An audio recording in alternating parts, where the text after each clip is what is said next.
मैं अपने सभी स्टूडेंट्स का अपने ई क्लासरूम में वेलकम करता हूं। आज इस वीडियो में हम मनी एंड बैंकिंग के पार्ट थर्ड के बारे में पढ़ेंगे, जो कि क्लास 12 मैक्रोनॉमिक्स के पर्सपेक्टिव से बनाया गया है। जैसा कि आप जानते हैं कि ऑलरेडी इस टॉपिक के ऊपर मैं 2 वीडियोस बना चुका हूं। पहली वीडियो थी drawback of barter system and इसके मीनिंग और ड्रॉबैक्स। दूसरा था मनी एंड इट्स फंक्शंस और कैसे मनी ने बार्टर सिस्टम की प्रॉब्लम को सॉर्ट आउट किया। आज इस वीडियो में हम एवोल्यूशन ऑफ मनी, कि मनी कैसे इवॉल्व हुई और उसके क्या क्या वेरियस फॉर्म्स हैं, उनके बारे में डिटेल में डिस्कशन करेंगे। मैं फिर आपको थोड़ा हिंट दे दूं कि हम देखते हैं कि हम मनी की हमें रिक्वायरमेंट पड़ी आफ्टर बार्टर सिस्टम, और उसके बाद हमने जो है मनी को वेरियस फॉर्म्स में ग्रो होते देखा ओवर द ईयर्स। इस वीडियो में मैं हिस्ट्री में ना जाते हुए, डेट्स और टाइम स्पेसिफाई ना करते हुए, सिर्फ उनकी फॉर्म्स के ऊपर डिस्कस करूंगा कि किस प्रकार की फॉर्म्स ऑफ मनी एग्जिस्ट हुई, उनके पीछे क्या रीजंस थे और उनके बेसिक्स क्या थे, ताकि आपको एक ब्रीफ आइडिया लग जाए कि किस प्रकार मनी जो है ओवर द टाइम इवॉल्व हुई है इन आर सिविलाइजेशन। तो स्टार्ट करते हैं। अगर हम एवोल्यूशन ऑफ मनी की फॉर्म बात करें तो जैसे हम जानते हैं कि बार्टर सिस्टम ने हमें ये बताया कि उसकी प्रॉब्लम्स थी कि हमें कोई ना कोई कमोडिटी को, कोई ना कोई चीज़ को as a medium of exchange consider करना पड़ेगा। तो इनिशियली ह्यूमन ने उसको कमोडिटीज़ को मीडियम ऑफ एक्सचेंज यूज़ किया, and that kind of money is called commodity money. Later on that gives a part to metals and that form becomes metallic money. उसके बाद उसने पेपर की form ली, then becomes paper money. फिर banking develop हुए और bank ने उसको credit का फैसिलिटी दिया, क्रेडिट मनी क्रिएट हुआ। फिर बैंकिंग का फर्दर एक्सपेंशन की वजह से एटीएम्स, डेबिट कार्ड्स इशू हुए, जिसको हम प्लास्टिक मनी की फॉर्म में जानते हैं। और डिजिटल वर्ल्ड और इंटरनेट के एक्सपेंशन से आज कुछ हमारे वॉलेट्स डेवलप हुए, उन वॉलेट्स को हम डिजिटल फॉर्म ऑफ मनी की फॉर्म में जानते हैं। तो over the year, step by step, from commodity money to digital money, हम इस मेथड को अडॉप्ट करते रहे ताकि हम अपने काम को कन्वीनियंटली और आसानी से कर सकें। चलिए जानते हैं पहले कमोडिटी मनी के बारे में। जब हम किसी भी वस्तु को हम एक मीडियम ऑफ एक्सचेंज का एक जनरल दायरा दे दें, उसको एक डिक्लेयर कर दें कि इसको हम मीडियम ऑफ एक्सचेंज की तरह यूज़ किया जाएगा, तो उस तरह के मनी को हम कमोडिटी मनी बोलते हैं। Over the time alcohols, cocoa beans, salt, seashells, tea etcetera, बाकी बहुत सारे commodities, even livelihood, horse, dogs, you can say the buffaloes, many commodities, many things will be considered as money over the time. बहुत सारी चीज़ों को हमने money का form दिया, उनको हमने मीडियम ऑफ एक्सचेंज की तरह यूज़ किया। इस तरह की फॉर्म ऑफ मनी को जब हम किसी वस्तु को मीडियम ऑफ एक्सचेंज की तरह प्रयोग करें तो उसे हम कमोडिटी मनी कहेंगे। अब इनकी, इस कमोडिटी मनी के क्या एडवांटेजेस थे और क्या डिसएडवांटेजेस थे। सबसे पहला एडवांटेज था इसकी इंट्रिंसिक वैल्यू। अगर हम बात करें व्हाट इज इंट्रिंसिक वैल्यू, तो इंट्रिंसिक वैल्यू की अगर हम बात करें तो इंट्रिंसिक वैल्यू का मतलब यह है कि उसका मनी के अलावा भी कोई और प्रयोग है। उदाहरण के तौर पर मान लीजिए कि आपके पास चाय जो है, टी को आप मनी की फॉर्म में मनी की तरह ट्रीट करते हैं, टी बैग्स को। लेकिन अगर आप इसको मनी की तरह यूज़ ना कर पाएँ, तब भी आप इसका प्रयोग चाय बनाकर पीने के लिए प्रयोग, अपनी वांट को सेटिस्फाई करने के लिए कर सकते हैं। अर्थात इंट्रिंसिक वैल्यू का मतलब है जब किसी वस्तु की वैल्यू जो है मनी के अलावा भी कोई और वैल्यू हो, मनी के अलावा भी उसे किसी और तरीके से प्रयोग किया जा सके, तो उसे हम इंट्रिंसिक वैल्यू कहेंगे। ये इस कमोडिटी मनी का सबसे बड़ा एडवांटेज था कि अगर आपको मनी की तरह एक्सचेंज में यूज़ नहीं हुआ तो आपको वैसे ही यूज़ कंज्यूम कर लिया। लेकिन इसके कुछ डिसएडवांटेजेस भी थे। एक तो इंडिविजिबिलिटी था, बांटना बड़ा मुश्किल था। अब घोड़ा है तो उसको घोड़ों को कैसे डिवाइड करेंगे, ये मैंने पहले भी आपसे डिस्कस किया है। पेरिशेबिलिटी, अगर कोई कमोडिटी जो खराब होने वाली वस्तु है, जैसे कोको बीन्स हो गए, तो कितने समय तक आप स्टोर कर पाएंगे, या चाय हो गई, कुछ समय बाद खराब हो सकती है। तीसरा क्वालिटी इशू है, कि क्वालिटी इशू है कि भाई आप इसको जो है किस प्रकार की वस्तु को आप दे रहे हैं, उसका जजमेंट नहीं किया जा सकता। तो इन सब डिफिकल्टीज़ की वजह से, खासकर इसमें सबसे इंपॉर्टेंट था पेरिशेबिलिटी, कि वो समय के साथ खराब हो जाती थी, उसको स्टोर नहीं कर सकते थे। इसकी वजह से एक नए कमोडिटी को जब हमने मनी कंसिडर किया, दैट इज कॉल्ड मेटल्स को जब हमने कंसिडर किया, that is called metallic money. That form of money is called metallic money. Now what is metallic money, चलो जानते हैं। मेटालिक मनी क्या है, जब हमारे जो गोल्ड, सिल्वर, ब्रॉन्ज, कॉपर, इन मेटल्स को हमने मनी की फॉर्म दी। इन्हें पहले हमने बास की तरह से डिफाइन किया, फिर हमने इनको मिंट किया कॉइन की फॉर्म्स में। तो जब हमने फॉर्म इनका चेंज किया, इनको हमने ड्यूरेबल फॉर्म में बनाया, तो इस तरह के मनी को हम बोलते हैं metallic money. So when metals like gold, silver, copper, bronze etcetera used as a medium of exchange, such form of money is called metallic money. अभी ये कमोडिटी मनी की तरह ही है, अगर हम ध्यान से देखें तो ये भाई ये भी कमोडिटी है, गोल्ड भी तो एक कमोडिटी ही है, बट ये क्या है, इस कमोडिटी को हम जो गोल्ड है, सिल्वर है, ब्रॉन्ज है, ये ज़्यादा ड्यूरेबल है, लंबे समय तक चल सकते हैं, और इस एडवांटेज की वजह से इसको लोगों ने जल्दी एक्सेप्ट किया, and that kind of money is called metallic money. अब ये मेटालिक मनी भी दो प्रकार की हो सकती है, एक है फुल बॉडीड मनी। अब फुल बॉडीड मनी क्या है, अब इसमें आप इंट्रेंसिक वैल्यू ऑफ मनी तो जानते हैं, इंट्रेंसिक वैल्यू मनी क्या है कि उसका क्या प्रयोग है। अब इसको मैं एक और दूसरा है फेस वैल्यू ऑफ मनी, इन दोनों कॉन्सेप्ट को मैं एक एग्जाम्पल समझाऊंगा। सपोज एक कॉइन है, उस वो कॉइन पे डिनोमिनेशन है 1 ग्राम ऑफ गोल्ड, और उस 1 ग्राम ऑफ गोल्ड की जो वैल्यू है मार्केट में 4,000 रुपये है, और उस पर लिखा हुआ है 4,400 रुपीज। तो what is the face value return on the coin, face value coin पे फेस वैल्यू का रिटर्न है 4,000 rupees, that is the face value कि उस पर क्या छपा हुआ है, correct. So it refers to the value which is return on the unit of money. और दूसरा what is the intrinsic value, अगर उस 1 ग्राम ऑफ गोल्ड को हम मनी की तरह प्रयोग ना करें और उसे पिघला दें और उसको 1 ग्राम ऑफ गोल्ड मार्केट में जाके बेचें, तो उसकी वैल्यू क्या होगी 4,000 रुपीज, एग्जैक्टली, क्योंकि उसकी गोल्ड की वैल्यू 4,000 रुपीज है। So that is intrinsic value of money, यानी कि मनी की उस पर जो प्रिंटेड है उसके अलावा भी एक यूज है, गोल्ड का अलावा भी यूज है। तो जब आपकी फेस वैल्यू ऑफ मनी और इंट्रेंसिक वैल्यू ऑफ मनी बराबर होती है, इस तरह की मनी को हम बोलते हैं फुल बॉडीड मनी। लेकिन फुल बॉडीड मनी के कुछ नुकसान है। क्या नुकसान है, पहले तो कुछ प्रॉब्लम्स हैं, नुकसान ना कहेंगे प्रॉब्लम्स कहेंगे। पहली प्रॉब्लम क्या है कि एक तो उसको स्टोर करना डिफिकल्ट है। क्यों डिफिकल्ट है, क्योंकि बहुत सारा स्पेस लेता है वो, क्योंकि मेटल है, स्टोर किया जा सकता है, ड्यूरेबल है, लेकिन उसकी प्रॉब्लम क्या है कि वो बहुत सारा स्पेस लेता है। दूसरा, आप उसको उसको सबको संभाल के रखना पड़ेगा, चोरी होने का डर है। तीसरा, अगर आपको उसको मार्केट लेके जाना है, उसको आपको ट्रेड करने जाना है, तो आपको कैरी करने में बड़ा बोझ उठाना पड़ेगा, क्योंकि मेटल थोड़ा हैवी होता है। अगर आपको बहुत सारा सामान खरीदना है तो आपको एक हैवी सामान को उठा के लेके जाना पड़ेगा। अब ये फुल बॉडीड मनी के इन डिसएडवांटेजेस की वजह से इसको एक नया रास्ता मिला और एक नए फॉर्म को हमने डेवलप किया, विच is called representative full bodied money. Representative full bodied money क्या था, जिसके अंदर जो फेस वैल्यू ऑफ मनी था वो ज्यादा होता है as compare to intrinsic value of money. की रिक्वायरमेंट क्यों पड़ी, समझिए इस बात को। देखिए, मेटल का जो वैल्यू है वो मार्केट में फ्लक्चुएट होता रहता है डिमांड सप्लाई के बेसिस पे। अब उससे एक बड़ा प्रॉब्लम एग्जिस्ट हुआ। वो प्रॉब्लम क्या एग्जिस्ट हुआ कि मान लीजिए मेटल, वो 1 ग्राम ऑफ गोल्ड जो था वो 4,000 रुपये का था, उस पर आपने छाप तो 4,000 रुपये दिया। अब जो छापा हुआ है उसको आप रोज तो चेंज नहीं कर सकते। किसी कारण से थोड़े समय बीतने के बाद जो गोल्ड 1 ग्राम ऑफ गोल्ड की वैल्यू जो है वो 7,000 रुपये हो गई। तो लोग क्या करेंगे, लोग उसको पिघला कर बेचना पसंद करेंगे, क्योंकि उन्हें 3,000 रुपये फालतू मिल रहे हैं। तो अल्टीमेटली क्या हुआ कि आपकी जो मनी है वो मार्केट से वाइप्ड आउट होती रहेगी अल्टीमेटली, और वो एक प्रॉब्लम कारण बन जाएगा। तो इसीलिए एक नए रास्ते का, जो एक नए फॉर्म ऑफ मनी का आइडिया आया, विच is called representative full bodied money. इसमें जो फेस वैल्यू छपा हुआ जो उसके ऊपर है वो ज़्यादा है, और जिस पर मेटल लगा हुआ है उसकी जो वैल्यू है मार्केट में वो कम है। जैसे कि हम आज अपने 1 रुपये का कॉइन देख सकते हैं। तो हमारे आज 1 रुपये कॉइन जो आता है उसको अगर आप मिंट करके बेचेंगे मार्केट में, तो कुछ बहुत कम पैसे का बिकेगा जो मेटल है। तो इसका मतलब क्या है, उस पर छपा कितना हुआ 1 रुपया, लेकिन वो बिकेगा कितने का, वो कम पैसे का बिकेगा, उसका मेटल का उतना वैल्यू नहीं है। यानी कि जो इसमें मेटल की वैल्यू है, इंट्रेंसिक वैल्यू ऑफ मनी, वो कम है जो उस पर छपा हुआ है, जो फेस वैल्यू ऑफ मनी है। तो इस तरह की मनी को बोलते हैं रिप्रेजेंटेटिव फुल बॉडीड मनी। अब ये रिप्रेजेंटेटिव फुल बॉडीड मनी को हमने क्यों यूज़ किया, और इसने क्या जो है हमें, यही रिप्रेजेंटेटिव फुल बॉडी मनी नहीं, हमें पेपर मनी का रास्ता दिखाया, क्योंकि पेपर मनी भी एक तरह की रिप्रेजेंटेटिव फुल बॉडीड मनी ही है। तो वो कैसे इमर्ज हुआ उसको देखते हैं। देखिए, मेटालिक मनी में कुछ और प्रॉब्लम्स क्या आ रही थी कि भी आपको स्टोर करना डिफिकल्ट था विद सेफ्टी। आपको अगर उसको स्टोर करना है तो आप उसको सेफली स्टोर करने के लिए आपको बहुत पैसा खर्च करना पड़ेगा। दूसरा, आपको डिफिकल्टी है कैरी करने में।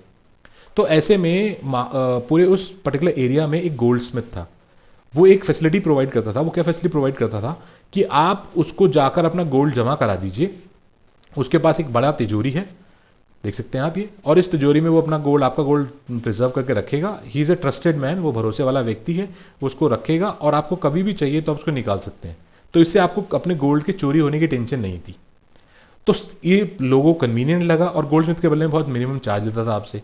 लोगों को कन्वीनियंट लगा तो लोगों ने अपना पैसा जाकर जमा कराना स्टार्ट कर दिया, यानी अपना गोल्ड जमा कराना स्टार्ट कर दिया। और गोल्ड स्मिथ ने इसके बदले में आपको एक पेपर इशू किया, एक छोटा सा पेपर इशू किया, कहा कि भाई ये आप मेरे से ले लीजिए अंडरटेकिंग कि आपने इतना अमाउंट ऑफ गोल्ड मेरे पास जमा किया, और जब भी आप चाहें तो उसको आप यूज़ कर सकते हैं, आप इसको कभी भी आकर विड्रॉ कर सकते हैं। और अगर ध्यान से देखें तो ये कहीं ना कहीं मॉडर्न बैंकिंग सिस्टम की तरफ में इशारा करता है, उसके बारे में बाद में डिस्कस करेंगे आपसे। तो गोल्डस्मिथ ने जब ये इस तरह का इशू करने शुरू किए paper in exchange of gold, तो लोगों को बड़ा कन्वीनियंट लगा, लोगों को लगा कि अब लोगों का ट्रस्ट था मार्केट में, लोग गोल्डस्मिथ को सभी लोग जानते थे, तो लोग आपस में उन पेपर्स को एक्सचेंज करने लगे, क्योंकि लोगों को ट्रस्ट था कि भाई ये जो पेपर है ये गोल्डस्मिथ को दिखाएंगे तो इसके बदले में हमें गोल्ड दे देगा। और पेपर्स को एक्सचेंज करना कन्वीनियंट था, कैरी करना कन्वीनियंट था, और अगर ये चोरी भी हो जाए तो उसके ऊपर कोई टेंशन नहीं थी, क्योंकि उसके ऊपर आप साइन करके देते। तो अल्टीमेटली आउटकम क्या निकला? आउटकम क्या निकला कि अब पेपर्स मार्केट में एक्सचेंज होने लगे, ना कि गोल्ड। तो कहीं ना कहीं हमारा जो गोल्ड था वो रिप्लेस हो गया पेपर से, और इसने हमें एक नई फॉर्म ऑफ करेंसी को हमें आइडिया दिया, which is called as paper money. So what is paper money? Paper money is nothing but a note or a paper bill of different value made of papers which is accepted by people as medium of exchange or issued by central bank or the government of the country. अब ये जो idea है ये कहीं ना कहीं ये modern banking system को डेवलप करने में हेल्पफुल रहा। और अगर हम उस बैंकिंग में भी नहीं जाएंगे, बैंकिंग के लिए हम अलग से वीडियो एक डेवलप करेंगे जिसमें मैं आपको डिटेल में बताऊंगा इसके बारे में।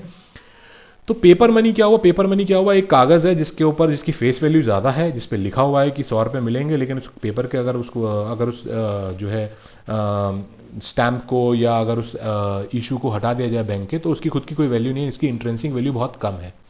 तो अल्टीमेटली अगर देखें तो पेपर मनी जो है उसने क्या किया, उसकी डिफरेंट वैल्यूज़ को उसको मीडियम ऑफ एक्सचेंज की तरह यूज़ करना शुरू कर दिया। करेक्ट। अभी पेपर मनी जो है दो प्रकार की है, कन्वर्टेबल पेपर मनी और दूसरी है इनकन्वर्टेबल पेपर मनी। तो अगर हम गोल्डस्मिथ को ध्यान से देखें तो गोल्डस्मिथ क्या कर रहा था, हर गोल्ड के बदले पेपर दे रहा था। तो जब भी ये पेपर रिप्रेजेंट होगा तो उसको उसके बदले में गोल्ड प्रोवाइड कराना पड़ेगा। तो जो पेपर जिसके बदले में जो such form of money are backed by reserves of gold and silver of equal value, तो जो पेपर मार्केट में इशू किया गया है और जो मनी की फॉर्म ले चुका है वो किस बेसिस पे है? वो गोल्ड के बेसिस पे है। तो जब भी वो रिप्रेजेंट किया जाएगा उस पेपर को मनी में यानी कि गोल्ड में कन्वर्ट करना पड़ेगा। Such kind of money is called as convertible paper money. और इसी तरह के मनी को हम फुल रिजर्व सिस्टम भी बोलते हैं, क्योंकि आपने जितना मनी इशू किया उसका आपका फुल रिजर्व आपके पास अपने कॉफर्स में पड़ा हुआ है। दूसरा क्या है? इनकन्वर्टेबल मनी या पेपर मनी। ये हम आज का सिस्टम देखते हैं जिसमें जो इशूइंग अथॉरिटी है, जो पेपर छाप रही है, जो मनी छाप रही है, वो रिस्पॉन्सिबिलिटी नहीं लेती कि उसको वो गोल्ड या सिल्वर किसी मेटल में कन्वर्ट करे। वो सिर्फ ऑर्डर के बेसिस पे ही एक्सचेंज किए जाते हैं और पेमेंट्स के लिए यूज किए जाते हैं। तो हम देखेंगे तो हमारे पास रिप्रेजेंटेटिव पेपर मनी एक रिप्रेजेंटेटिव फुल बॉडीड मनी है जिसके दो पार्ट्स हैं। पहला है कन्वर्टेबल पेपर मनी और दूसरा इनकन्वर्टेबल पेपर मनी। अब इनकन्वर्टेबल पेपर मनी दो प्रकार की हो सकती है। एक हो सकती है फिएट मनी।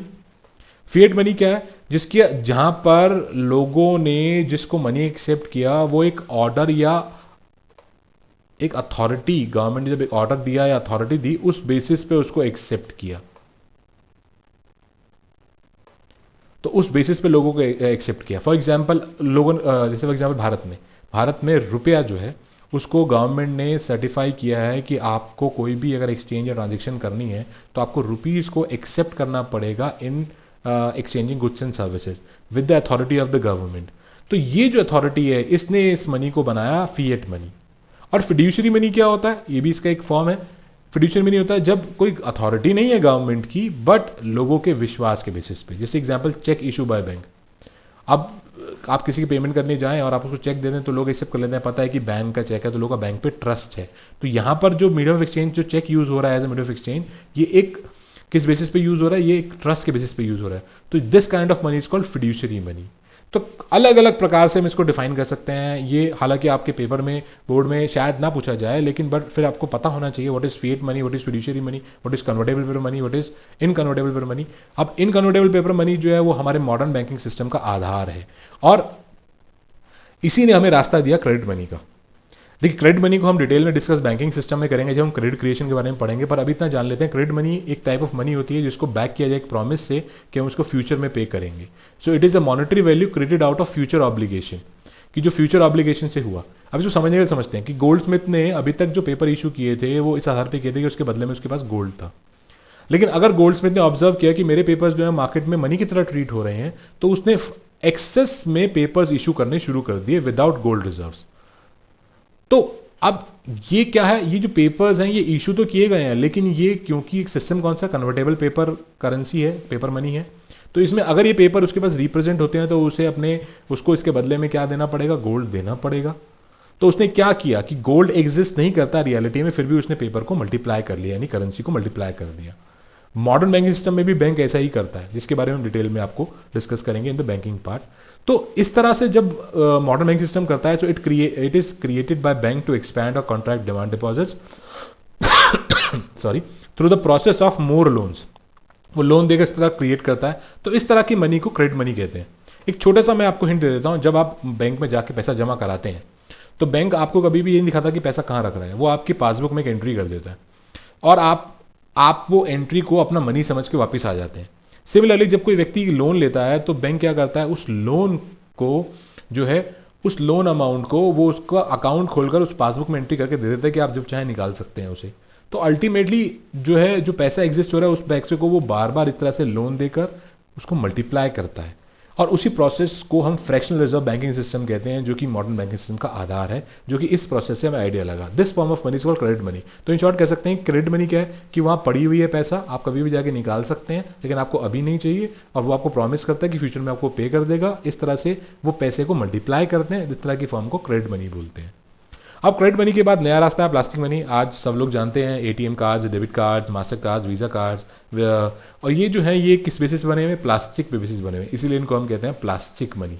ये जो प्लास्टिक मनी है ये एक्चुअली बैंक नोट्स हैं के आधार पे बने हुए हैं कि आपका बैंक में अकाउंट है, उस अकाउंट के अंदर आपका पैसा है और उस पैसे को आप प्लास्टिक के फॉर्म में यूज़ कर रहे हैं। यानी कि जैसे फॉर एग्जांपल मैं अपना एटीएम कार्ड लेके गया और मैंने किसी शोरूम में शॉपिंग की, अब उसने मुझे सामान मैंने उससे खरीदा तो सामान के बदले मैंने उसको प्लास्टिक कार्ड स्वाइप किया, तो अल्टीमेटली जो प्लास्टिक कार्ड है वो एक मनी की फॉर्म ले लेगा। तो वहाँ पर इसके ये क्यों चलन में आया कि इसकी कन्वीनियंस है, आसान है, आपको ज़्यादा कैरी करने की ज़रूरत नहीं है, आपके लिए कन्वीनियंट है, आपको बहुत सारा कैश कैरी करने की ज़रूरत नहीं है, पेपर्स कैरी करने की ज़रूरत नहीं है, डिविजिबिलिटी का टेंशन नहीं है, सेफ्टी है। सेफ्टी क्या है कि भाई वो कार्ड जिसके पास पिन और बाकी चीज़ें पता होंगी वही उस कार्ड को यूज़ कर पाएगा। अगर वो कार्ड जो है अगर वो पानी में भी गिर गया तब भी वो सेफ़ है, उसको कोई प्रॉब्लम नहीं है।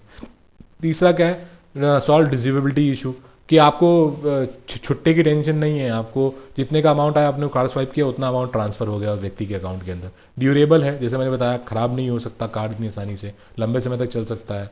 अगर इधर उधर गिर भी जाए तो फटने वटने की टेंशन भी नहीं है उसकी, और अगर हो भी जाए तो एक्सचेंज हो जाता है, तो फिर भी आपके पास जो आपका पैसा है वो सेफ़ है। पर प्रॉब्लम्स क्या हैं, प्रॉब्लम्स हैं पॉसिबिलिटी ऑफ फ्रॉड हो सकता है। भाई कोई अगर आपका जो है पिन वगैरह जानता है तो वो आपके जो है अमाउंट को सारा विड्रॉ कर सकता है, आपके लिए बहुत इनकन्वीनियंस हो सकता है। ठीक है। लेस अवेलेबिलिटी क्या है कि भाई हर जगह जो है वो ये कार्ड जो है अवेलेबल नहीं है। आप सब्जी वाले के पास जाकर कार्ड स्वाइप नहीं करा सकते, आप दूध वाले के आप पेमेंट नहीं कर सकते कार्ड से। सर्विस चार्जेस, बैंक जो है कुछ सर्विस चार्जेस लेता है इस कार्ड को देने के, यानी कि आपको हर बार ट्रांजेक्शन पे कुछ अमाउंट पे करना पड़ेगा एक्स्ट्रा, जो कि कैश में नहीं पे करना पड़ता। यूज़र स्पेसिफिक है, हर व्यक्ति कार्ड यूज़ नहीं कर सकता। जिस व्यक्ति को थोड़ा बहुत नॉलेज है, बच्चों को आप अगर कार्ड देके भेजेंगे तो वो यूज़ नहीं कर पाएंगे, उनके साथ अनसेफ भी है, उनको तरीके नहीं आएंगे या वो उनका मिसयूज़ भी हो सकता है उनसे। तो पर आप 100 रुपये का नोट देके भेजेंगे तो उसको यूज़ कर सकते हैं ईजिली। तो वहाँ पे हर एक यूज़र स्पेसिफिक है, एक स्पेसिफिक स्किल भी चाहिए इसको यूज़ करने के लिए। तो यहाँ पर ये एक बड़ा प्रॉब्लम रहा इस तरह के फॉर्म में। अब प्लास्टिक मनी के बाद अगला फॉर्म आया डिजिटल मनी। तो डिजिटल मनी क्या है, ये एक्चुअली वो मनी है जो फिजिकल फॉर्म में तो एग्जिस्ट नहीं करती, ये इनटेंजिबल है, यानी आप इसको आंखों से नहीं देख सकते। हालांकि ये इलेक्ट्रॉनिक फॉर्म में एग्जिस्ट करती है और इसको आप एक जगह से दूसरी जगह आराम से भेज सकते हैं।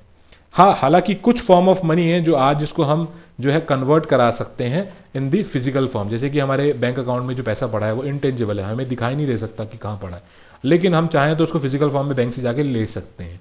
तो जैसे कि हमारे आप देख सकते हैं पेटीएम हो गया, गूगल पे हो गया, अमेजॉन पे हो गया, they all are just representing as the digital form of money. एक नया युग की हमें बता रहे हैं जिसमें हम मनी को डिजिटल फॉर्म में दे रहे हैं। हालांकि डिजिटल मनी जैसे कि बिटकॉइंस और क्रिप्टो करेंसीज आपने सुना होगा जो कि आजकल चल रहे हैं, ये भी डिजिटल मनी है जो सिर्फ डिजिटल है, पर इनके साथ कुछ एडवांटेजेस क्या है। एक तो लो कॉस्ट है, अगर आपको नॉर्मल बैंकिंग से स्टार्ट करना है तो आपको बहुत सारा मैन पावर इंफ्रास्ट्रक्चर चाहिए, लेकिन इसके लिए आपको कुछ नहीं चाहिए, आपको सिर्फ अपना अकाउंट चाहिए, उसके अंदर आप 4 क्लिक कीजिए, आपको अपना पैसा मिल जाएगा।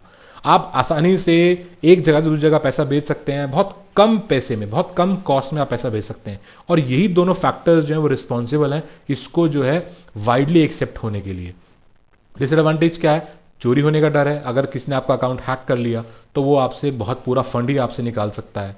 दूसरा, उसको क्योंकि ये इंटरनेट के माध्यम से यूज़ हो रहा है तो उसको ट्रैक करना बहुत डिफिकल्ट है, तो आपके लिए चोरी होने की संभावना ज़्यादा है इसमें, अगर आपने अपना प्रॉपर मेजर्स नहीं लिए या आपका अकाउंट जो है वो इंटरनेट है, क्योंकि नॉर्मली यूजर्स जो हैं उनको इंटरनेट का इतना नॉलेज नहीं है और उसका मिसयूज़ होने पर वो जो है इसका शिकार हो सकते हैं, वो अपना पैसा खो सकते हैं। तो अगर मैं डिटेल में सम अप करूं तो हमने अपनी इस वीडियो में समझा कि किस प्रकार मॉडर्न बैंकिंग सिस्टम के डेवलप होने से या किस प्रकार over the time commodity money से हम डिजिटल मनी की तरफ मूव कर रहे हैं।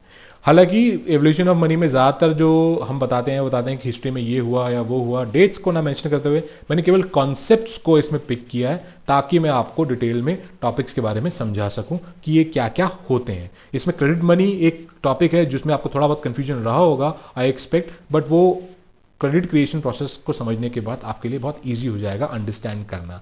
तो मैं आपको ये सजेस्ट करूंगा कि जब मैं क्रेडिट क्रिएशन की वीडियो जो है मैं डालूं इसके अंदर, तो आप उसको ज़रूर देखें ताकि आपको क्रेडिट मनी के बारे में भी डिटेल में पता लगे। आई होप मेरी इस वीडियो के बाद आपको वेरियस फॉर्म्स ऑफ मनी को समझ में आया होगा। Thank you for watching my video.